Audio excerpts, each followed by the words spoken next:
You're on the Trotternish Peninsula. This is the highest point here, and it's quite famous. I mean, it's very kind of Lord of the Rings looking. It's been photographed a lot. And always for things that have been photographed a lot, you have to work a little bit harder to get something, you know? There's 200 postcards of this, but not on a day like this. So the weather is helping us.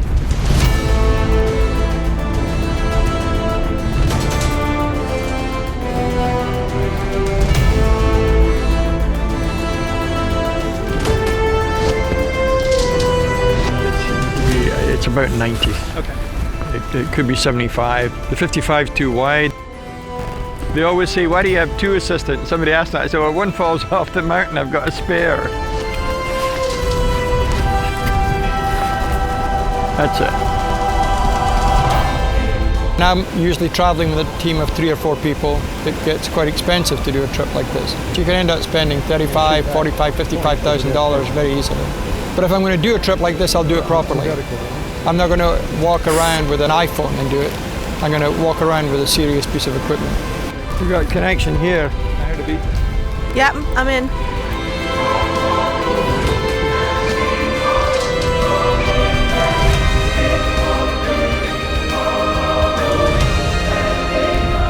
Pretty good here. Keith, be careful. This kind of shot you have to be careful with. If it's a nice sunny day with nice big white clouds and blue sky, it's a little bit harder to take it away from being a postcard. So here, you need that atmosphere of the moisture that's there. You need that dimension there.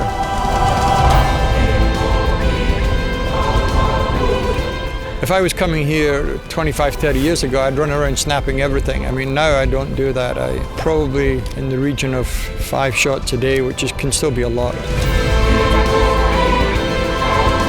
When you get to my age, you kind of figure it out a little bit, you know that you kind of have it or you don't have it. But there's always surprises. A trip like this from 2 weeks, 16 shots would be very good. That would be pretty good.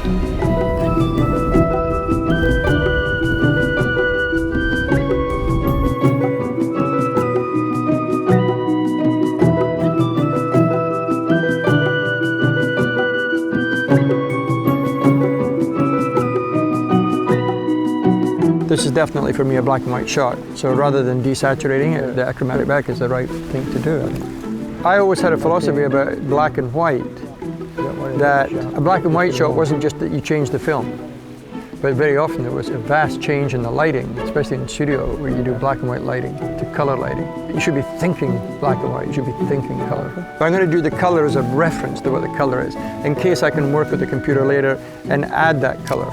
A lot of the philosophy when I work with the computer are more going back to when I did the same kind of things by hand and by inks, like they used to do color postcards.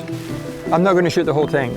I just need one hit on the overall color. Well, do you want me to match your ISO then, since we're working yes, on the black? Sure. Well, it's just to get a reference. It's almost just like a snapshot of it. So I got to check that flag again. Definitely we come down, Keith. Now, Julia, Yes. I have a fine mist between me and the rocks. I could shoot this in film and it would still look pretty good. I would need an 8x10 to do this, to get what I need out of it. And doing this in an 8x10 would be a real drag, actually. So therefore this camera is giving me the quality I need. It has portability, because this kind of shooting demands that it's very sharp and has good quality in it. When I photographed Steve Jobs, he came in and he said, "Oh my God, you're still shooting film?" This was 7 years ago. I said, "I don't feel digital's quite there yet." And he kind of thought about it and he said, "You know, I agree with you." And then he pointed his finger at me and he said, "But we will get there."